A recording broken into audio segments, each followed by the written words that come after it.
The XDefiant stress test is now live, so in this video I'm going to be giving you the best settings that you need to be running in XDefiant this weekend. Starting off, one of the most important settings for any console player, and that is going to be with the refresh rate. Make sure if you're playing this on Xbox or on PlayStation and you have a monitor that supports it, that you go down to the settings and turn on 120Hz refresh rate. This is going to make the gameplay feel so much smoother than the previous tests, and it will give us a proper opportunity to see how XDefiant plays on the higher refresh rate. So next, to get into the gameplay and the UI, for starters, my field of view is at 120. For my ADS field of view, it's on consistent. My ADS behavior, it's on hold. ADS sensitivity transition is on instant. For melee during ADS is on off. Aiming interrupts reload is on. For crouch behavior, it's on toggle, and for my sprint behavior, it's on tap. Auto sprint is on off. If you want, you can turn this to on, and you can then depend on the threshold, but for me, I keep it at off. For sprint interrupt reload, I have it as off. For slide behavior, I have it as tap. For auto reload weapon, I have it on. For auto switch weapon, it's on off. For the auto grab ledge, it's on off. For the scoreboard behavior, I have it on hold.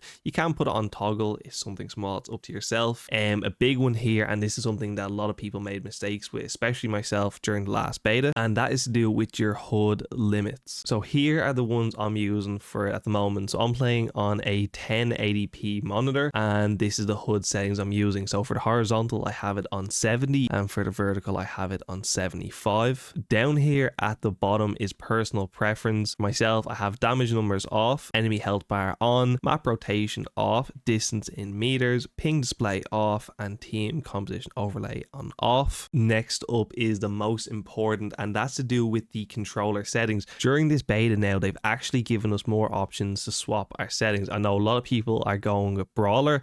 That's for the people that prefer to crouch with their with their R3 and the melee with the circle. For myself, I keep it on default because I do play with a scuff, but that is now an option. And if you press triangle, you can now switch it to flipped. So if you're one of them people that prefers shooting with L1 and R1 instead of the L2 and R2, you now press triangle and you can flip it to the default, which is pretty handy. And then once it's flipped, you then can decide if you want to go brawler or any other settings with that too. Next up is for the stick layout. For myself, I just keep it on default. You can mess around with it. I still play with it on default. Next up is for your aim assist. So for aim assist, I leave it as standard. You can actually increase the strength, so you can lower the strength. I leave it on full, so 0 and 0 for it. Next up is an important one. So for a lot of people, they think linear is probably the best, or for most people, they probably won't even change it and leave it on standard. But in my personal opinion, the reverse S curve is probably the best. It feels like dynamic from Modern Warfare 2 if anyone played with it, and it definitely gives a better feel to the game. For sensitivity, I personally go with 60 and 60. I think by default it comes at like 50 or 40, so I've mine barely turned up past the medium.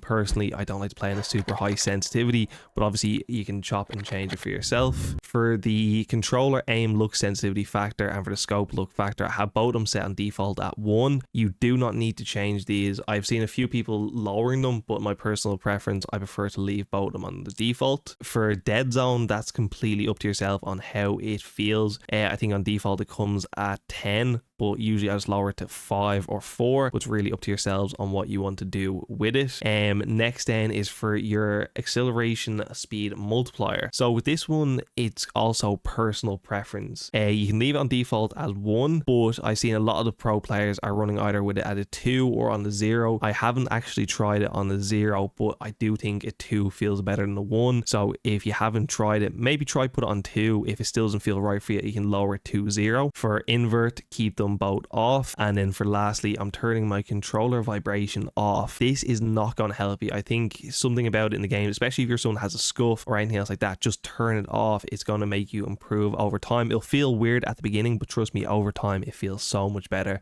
than having the vibration on. And then lastly is just to do with the sounds. I just leave these all on 100. The only thing I turn down is the music volume. Apart from that, leave everything on full. If you were going to turn something down, maybe it's the UI volume, but for myself, it's just the music that I turn down on it. And then lastly is just to go in with the color blind section for. So I believe it was this one that people were using during the last one, which is on the colorblind settings.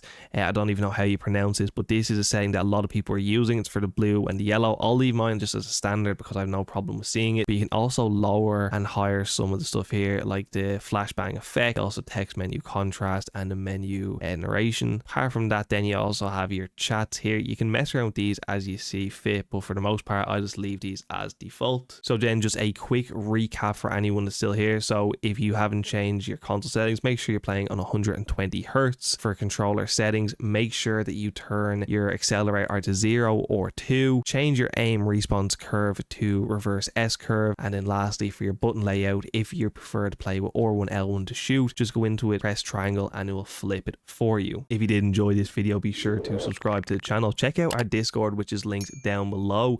We'll be doing giveaways, tips and tricks, and a lot more over the weekend as well. There's people in the Discord looking to queue up to play, so if you're queuing solo this weekend, be sure to join the Discord to have other people to play with. As well as that, we are currently live over on Twitch. If you want to check that out, it'll be linked down in the description below. Thank you so much for watching, and be plenty of more XDefiant content out in the next few hours.